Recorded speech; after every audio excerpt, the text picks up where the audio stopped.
Hey, tell me, how a loser like him get a girl who's fine? He's probably work. Dan's anger boiled in his chest. Humiliated, he forced himself to suppress his pride. Back home, he stood under the shower, hoping the cold water would wash away the shame. But lying in bed, that moment kept replaying in his mind. For 18 years, he had been a deadly assassin. He held himself back, choosing instead to become a devoted husband and father. That's what I truly admire about him. Welcome back to BC Recap. I don't have many subscribers yet, but your comment is a ray of hope that keeps me going. The story I am telling begins in Buffalo, where Dan, a top car salesman, regularly earns Salesman of the Month, thanks to his sharp instinct for reading customers. He leads a modest, content life and is excited to celebrate his wedding anniversary with his wife, Jessica. Together, they have 3 children, Kyle, Max, and Na. However, tension between Kyle and Max frequently stirs up conflict at home, and Dan struggles to connect with Kyle, who remains absorbed in video games. At the same time, Na, their eldest, is considering changing her college major under her boyfriend's influence, a decision that leaves Dan uneasy. Dan tries to guide his kids, but they rarely listen. Kyle sneaks off to game, and Na insists on her independence. At the annual festival, Dan and Jessica shared a roller coaster ride and a joyful kiss, but the moment soured when a stranger snapped their photo and posted it online. Tension rose further when the same man spilled a drink on Dan and insulted Jessica. Though angry, Dan chose to walk away, leaving Jessica both relieved and slightly disappointed. At home, he bottled up his frustration while Jessica turned to boxing for release, accidentally hitting her sparring partner and forming an unexpected friendship with Gwen, a travel agent she began confiding in over smoothies. Jessica confides in Dan that she feels stuck. She loves him, but is frustrated by his contentment with their routine. While shopping with Max, Dan spots a suspicious man following them. When the man attacks, Dan quickly takes him down, shocking bystanders. Really?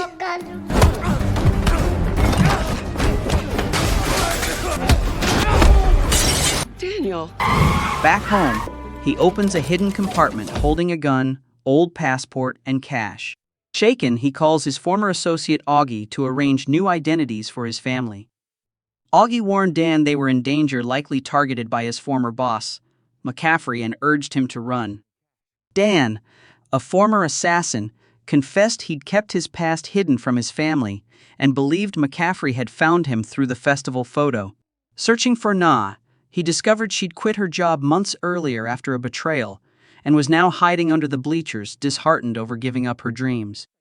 But there was no time to reflect. They had to find her brother. Instead of chess club, Kyle was at a neighbor's house playing video games. Dan told the kids they were heading to Vegas and persuaded Jessica, who was at work, to join the spontaneous trip she'd always wanted. She agreed, but when they arrived, McCaffrey's men were already waiting in the parking lot. As a bus passed, Dan deftly evaded his pursuers without alerting his family. With satellite tracking complicating escape, he drove to work, closed the gate, and removed a hidden tracker from his car. The pursuers missed him. To mislead them, Dan planted the device on a colleague's car heading to the highway, gaining less than 33 hours before being found. Meanwhile, his family unknowingly posted updates online, so Dan swiftly confiscated their phones to stop leaks. Though the trip seemed pointless to them, the real issue was they had no idea where they were headed. At the travel agency, a clever exchange got Dan's family a map, making them feel connected for the first time. Meanwhile, McCaffrey visited Dan's home, confident the family remained unaware and that someone would slip up. Later, a stranger recognized Kyle from streaming and asked for a selfie. Dan saw this and knew it would alert McCaffrey. He kept driving to stay ahead. Spotting 3 trackers on them, Dan played music through his family's headphones to mask sounds while they slept. When a shot shattered his side mirror, he dodged the ambush, crashing into one pursuer before escaping.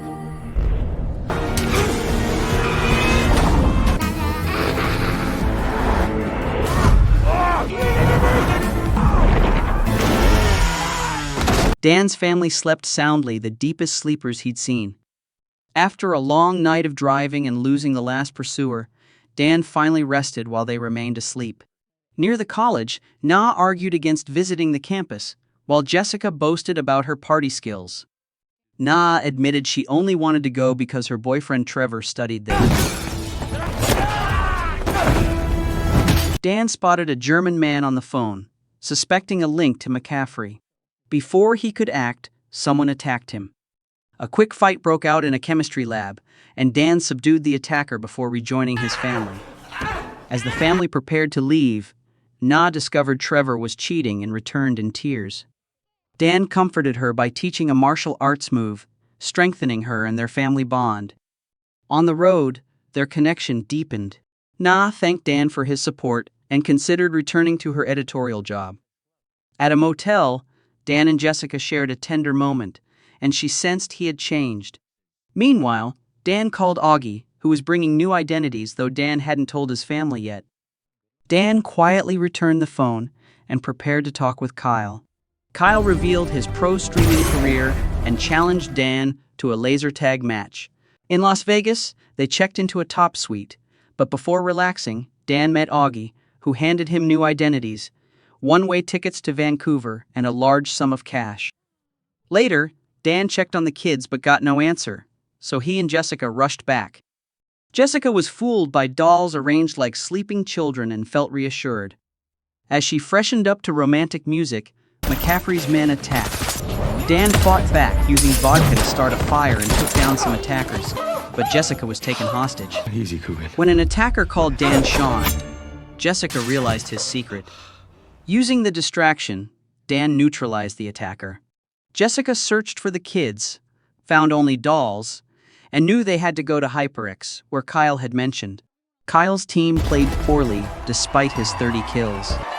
Afterward, Dan and Jessica picked up the kids, and Dan revealed he was a secret assassin hunted by former colleagues.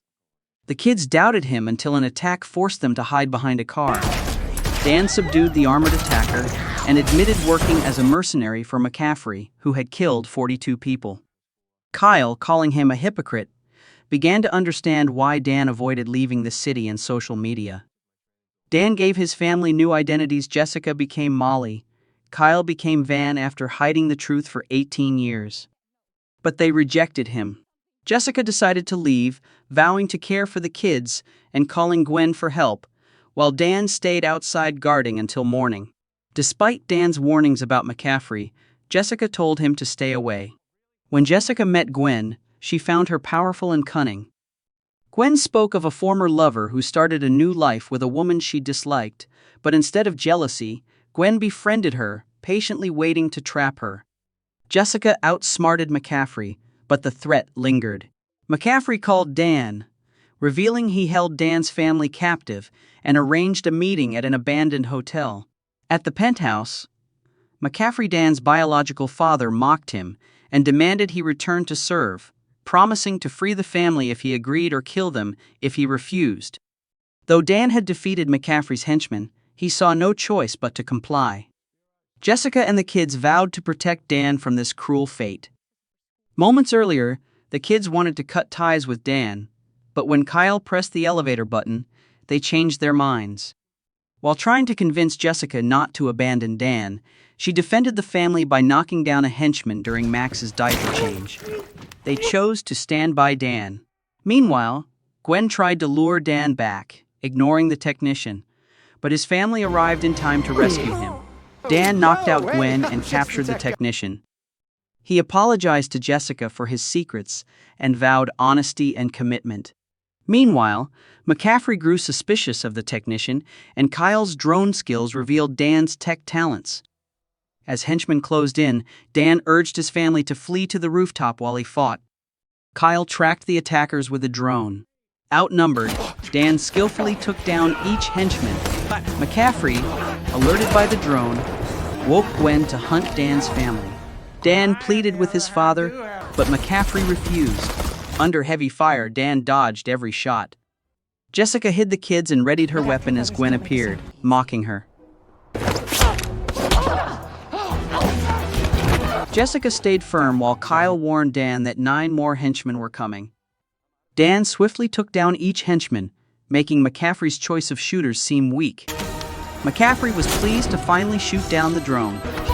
Meanwhile, Gwen overpowered Jessica, burying her under debris. McCaffrey knocked Dan down and nearly shot him, but got distracted bragging about Dan's weakness. Gwen trapped the kids, allowing Jessica to escape, though Gwen still brutalized her. Dan struggled with McCaffrey hand-to-hand, while Jessica's final bamboo stick attack failed. Gwen mocked Jessica's fight until Jessica finally gave in. As McCaffrey aimed at Dan, the family arrived, backing him and giving Dan the chance to fight back. Goodbye, Sean. Maybe there's a way for us to move. They reunited just as the police arrived. 6 months later, Na became a successful journalist. Dan ran a self-defense company with Augie. Jessica worked as a trainer, and Kyle kept making videos. The family packed the RV for a trip to take Na to Stanford. Thanks for watching. Don't forget to subscribe and see you next time.